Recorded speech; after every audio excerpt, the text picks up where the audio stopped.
Hello everyone, myself Dr. Mathulika Banerjee, a general dentist and an author. Today I would like to focus on ergonomics in dentistry. So as you know that nowadays the field and scope of dentistry is spreading and rising day by day. Whether it's about general dentistry or a specialized one, in both the cases a dentist goes through lots of ups and downs in his or her life. A dentist sacrifices his own health for the well-being of his patients. So nowadays the most common health issue which a dentist suffer is musculoskeletal disorders, which includes carpal tunnel syndrome and the most important ruptured or herniated disc, or you may also call it lower back pain. Next comes the digital neuritis, mechanical back syndrome, epicondylitis, as you can see in this pic. And the last one is thoracic outlet compression and many more. Now let's see what is ergonomics in dentistry. See, there are two words, ergo and nomos, where ergo means work and nomos means natural laws or system. Ergonomics in dentistry always starts with maintaining the body in a comfortable and neutral position as much as possible. Let's move on to the proper posture for dental professionals. First of all, remember that work smarter, not harder. Next, maintain an erect posture instead of bending forward or leaning over the patient.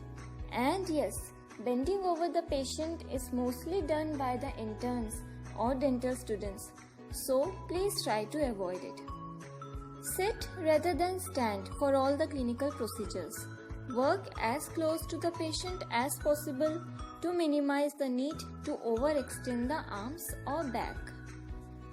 And the most important thing, avoid gripping instruments too tightly. Now let's see few proper patient positioning. For clinical procedures, the patient will be in a supine position, and to improve the patient's tolerance, for reclining, a contoured cervical support cushion or even memory foam can be used.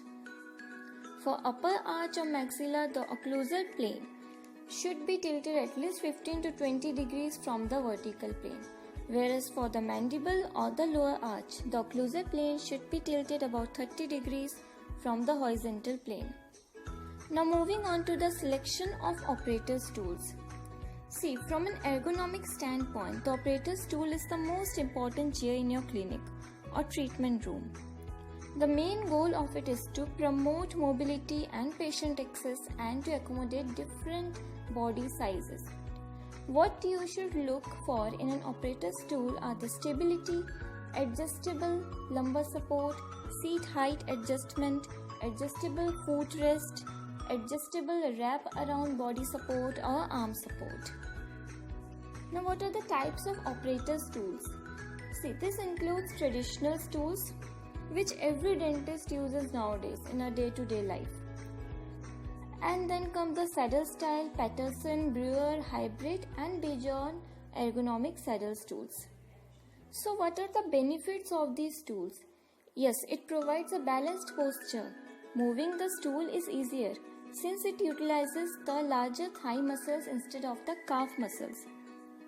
Easier to maintain neutral spinal posture. Why? Because you are half between standing and sitting. Now finally let's see few stretching exercises to help the dental team fit. Here shown are some basic stretching exercises for the lower back pain, neck, shoulders, fingers and palms. I hope this presentation of mine will help many of the dentists. So, position yourself for success. Take care and stay safe. Greetings from Dr. Mathulika Banerjee.